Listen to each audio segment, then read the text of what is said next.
परिवर्तिनी एकादशी व्रत कथा। युधिष्ठिर कहने लगे कि हे प्रभु, भाद्रपद शुक्ल एकादशी का क्या नाम है, इसकी विधि तथा इसका महिमा कृपा करके हमें बताइए। तब भगवान कृष्ण ने कहा कि सभी पापों का नाश करने वाली उत्तम वामन एकादशी की महिमा मैं तुमसे करता हूँ, तुम इसे ध्यान पूर्वक सुनो।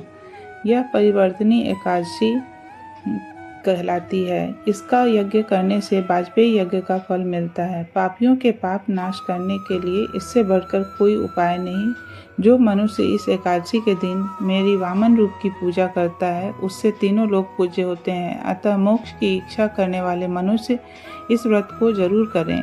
जो कमल नयन भगवान का कमल से पूजन करते हैं, वे अवश्य भगवान के समीप जाते हैं। जिसने भाद्रपद शुक्ल एकादशी को उपवास और पूजन किया, उसने ब्रह्मा विष्णु सहित तीनों लोकों का पूजन किया। अतः हरिवासर अर्थात एकादशी का व्रत अवश्य करना चाहिए। इस दिन भगवान श्री हरि करवट लेते हैं, इसलिए इसको परिवर्तनी एकादशी कहा जाता है।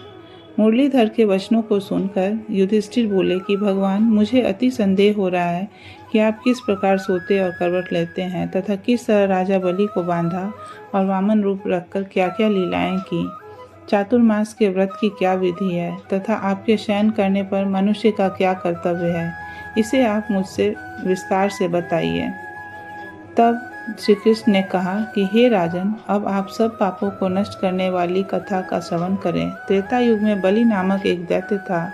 वह मेरा परम भक्त था। विविध प्रकार के वेद सूक्तों से मेरा पूजन किया करता था और नित्य ही ब्राह्मणों का पूजन तथा यज्ञ के आयोजन करता था। लेकिन इंद्र से द्वेष के कारण उसने इंद्रलोक तथा सभी देवताओं को जीत लिया।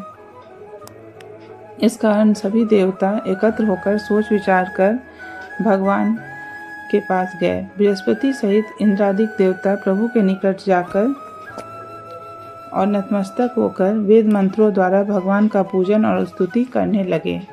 अतः मैंने वामन रूप धारण करके 5वां अवतार लिया और फिर अत्यंत तेजस्वी रूप से राजा बलि को जीत लिया। इतनी वार्ता सुनकर राजा युधिष्ठिर बोले कि हे जनार्दन, आपने वामन रूप धारण करके उस महाबली दैत्य को किस प्रकार जीता। तब भगवान कृष्ण कहने लगे कि मैंने बलि से 3 पग भूमि की याचना करते हुए कहा कि ये मुझको 3 लोक के समान है और हे राजन, यह तुमको अवश्य ही देनी होगी। राजा बलि ने इसे तुच्छ याचना समझकर 3 पग भूमि का संकल्प मुझको दे दिया और मैंने अपने त्रिविक्रम रूप को बढ़ाकर यहाँ तक कि भूलोक में पद, भूलोक में जंघा, स्वर्गलोक में कमर, महलोक में पेट, जनलोक में हृदय, यमलोक में कंठ की स्थापना कर सत्यलोक में मुख, उसके ऊपर मस्तक स्थापित किया।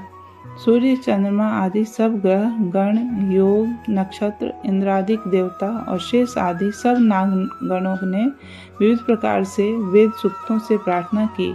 तब मैंने राजा बलि का हाथ पकड़कर कहा कि हे राजन, एक पद से पृथ्वी, दूसरे से स्वर्ग लोक पूर्ण हो गए, अब तीसरा पद कहाँ रखूं। तब बलि ने अपना सिर झुका लिया और मैंने अपना पैर उसके मस्तक पर रख दिया, जिससे मेरा वह भक्त पाताल को चला गया। फिर उसकी विनती और नम्रता को देखकर मैंने कहा कि हे बलि, मैं सदैव तुम्हारे निकट ही रहूँगा। विरोचन पुत्र बलि से कहने पर भाद्रपद शुक्ल एकादशी के दिन बलि के आश्रम पर मेरी मूर्ति स्थापित हुई। इसी प्रकार दूसरी क्षीर सागर में शेषनाग के पृष्ठ पर हुई। हे राजन, इस एकादशी को भगवान शयन करते हुए करवट लेते हैं, इसलिए तीनों लोकों के स्वामी भगवान विष्णु का उस दिन पूजन करना चाहिए। इस दिन तांबा, चांदी, चावल और दही का दान करना उचित है। इसके साथ ही रात्रि को जागरण अवश्य करना चाहिए। जो विधि पूर्वक इस एकादशी का व्रत करते हैं, वे सब पापों से मुक्त होकर स्वर्ग में जाकर चंद्रमा के समान प्रकाशित होते हैं और यश पाते हैं। जो साधक इस कथा को पढ़ते या सुनते हैं, उनको 1000 अश्वमेध यज्ञ का फल प्राप्त होता है और श्री हरि की कृपा सदैव के लिए प्राप्त होती है।